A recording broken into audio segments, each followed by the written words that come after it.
Our next guest's name means Master of the World, and perhaps he should be, then we wouldn't be in the mess that we are currently in. He says that human civilization has reached crisis point, and it's all because man has become lopsided. He's lost his man and woman. They've lost their centre of gravity. So please welcome one of India's most respected religious leaders, Swami Ranganathananda.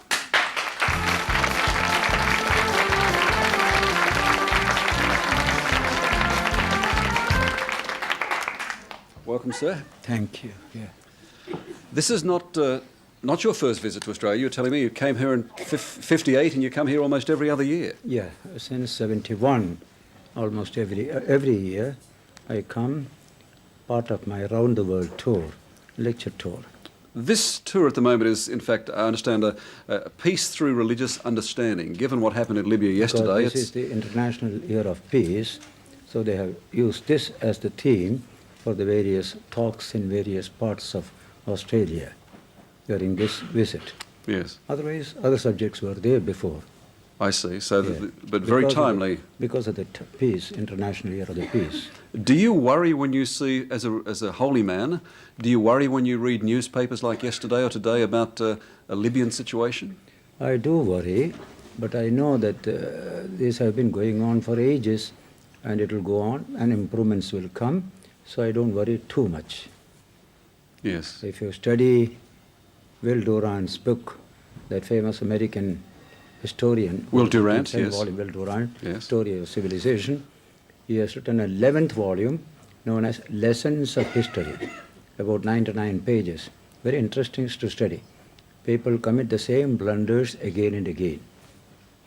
Very few people learn.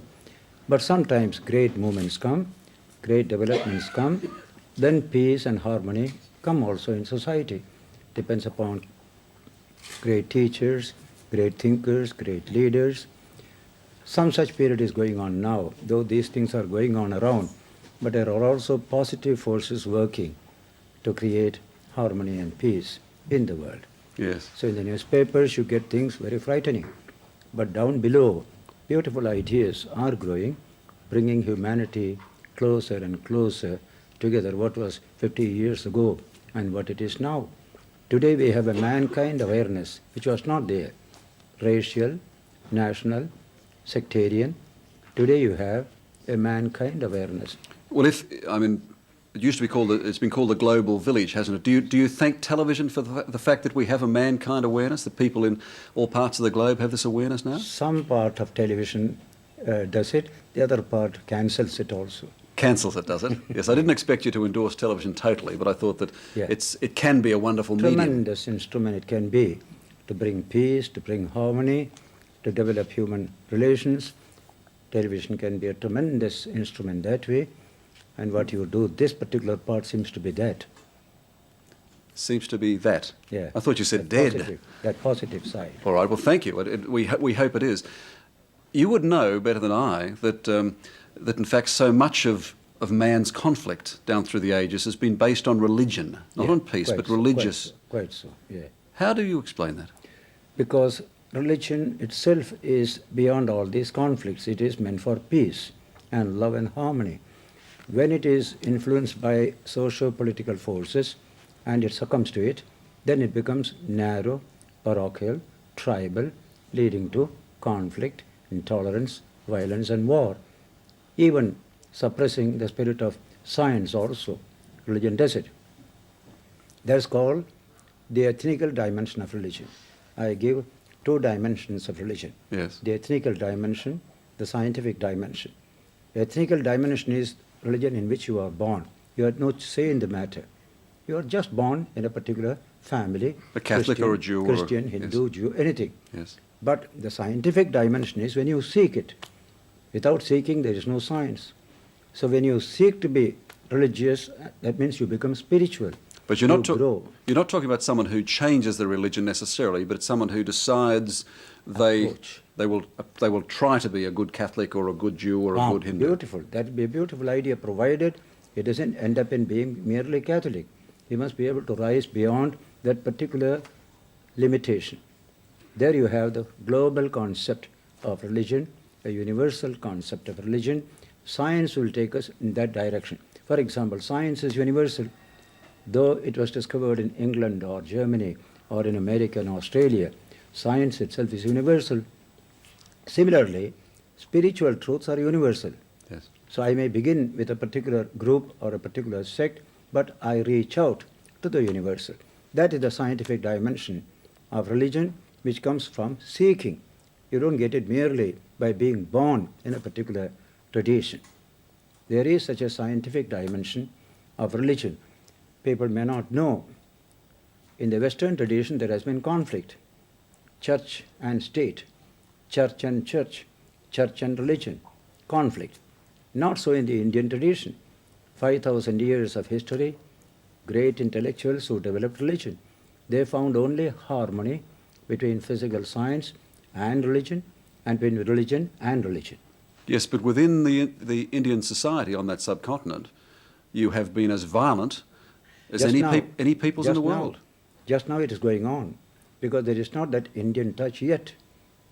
See, there is a wisdom. But just now you mean the last 50 years or so? Not even the last 150 years also it is going on. It has been for thousands of years, absolutely peaceful religious relations. 3,000 years, peaceful relations. The states, the empires, and the sages all taught harmony. Take, for example, 3rd century BC, just after Buddha. Buddha came 6th century. One of the greatest emperors of India was Ashoka, the Mauryan emperor, 3rd century BC. He wrote inscriptions on rocks and pillars that in religion, harmony, not concord, is the right way. Yes. Let's have a look. Earlier in the week, we in fact we showed some film taken in America of children being asked, is there a God? Is he alive? Is she alive? Etc. I want to play this to you, and then we'll come back and talk about God. Have a look at this. God doesn't have to be a person. He could always be something like an ant, a bird, something else. What does God do? What's God's Job What's his job? Yeah. to watch over you and see that you do things right. He's really happy because he just saved someone. He's everywhere, so he could be on people's heads and they don't even feel it. Now, I'd like your reaction to that, but you have said, in reaction, you have said that you think that you believe that God is dead as we understand him. God, as the bearded old man in the sky, is dead because there is no proof for it. But God represents the highest conception of reality, and in India we place God in man, in nature, not outside nature. We have no supernatural in Indian thought, in Vedanta. Superphysical, supersensory, supernormal, but not supernatural. Our concept of nature is the whole of reality is treated as nature. So divine nature is also part of nature. So that divine nature is present in every human being, in every child. How to manifest it, how to unfold it, that is the science of religion. All right. Well, can you explain to me further in that then why in ungodly places like Russia and Cuba and the communist world you are invited back to talk to them and preach to them? Because they found that whatever we speak from India is meant for the good of all. We have no enmity towards anybody. For 5,000 years, this culture has existed. It has never had any aggressive policy towards any nations throughout history.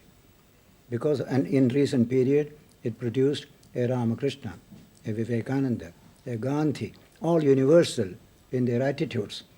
Romarola, the great French biographer, presents Ramakrishna and Vivekananda in his Life of Ramakrishna as the splendid symphony of the universal soul, Ramakrishna, Vivekananda.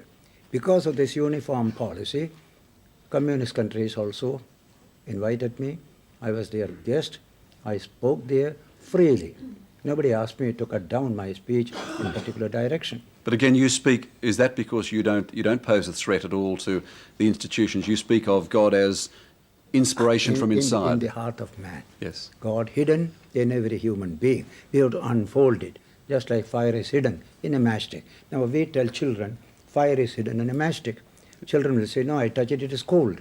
I said, Hidden in a matchstick, yes. In a matchstick. Yes. But I say it is, fire is there. But there is a science of it.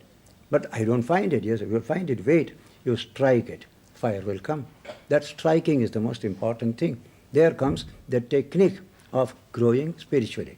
It's a wonderful, you have heard the word Vedanta, Yoga. They all represent this scientific approach to religion to unfold the divine possibilities hidden in every human being. So striking is needed to produce the fire. But one more condition is needed. The matchstick must be dry. If it is wet, a whole box of matchsticks won't create fire. So the mind must be in a particular condition. How to train children with such minds which can help them to unfold the divine that is within so that they can become human, they can become kind, compassionate, loving. That is the biggest problem of this modern age. Yes, indeed. The matchstick image is a splendid one. Hey. Now, you will be lecturing, you will rather be talking to Australians in the I've next... been doing from Perth onwards. On the 3rd I reached there. Yes. Perth, Adelaide, Melbourne, then in Armidale, it's also Gold Coast, then Brisbane. So and then you have to go to Newcastle. Armidale and the I Gold finished, Coast. all that is over. All right. University lectures were there, various other lectures were there. Now there is a spiritual retreat in the convention center nearby. That's 18th to 23rd. There's about 40, 50 people live together. That's going on 15 years now. All right. So for which I come. Then I go to Fiji. Then I go to Manila. Then I go to Japan, America, from Seattle to New York, so many cities. Then Holland, then Belgium. And finally you then get home. East and West Berlin, then West Germany, then Mauritius, then back on 3rd July. A much-travelled holy man. Will you please thank you for your time? Will you please thank the Swami for it?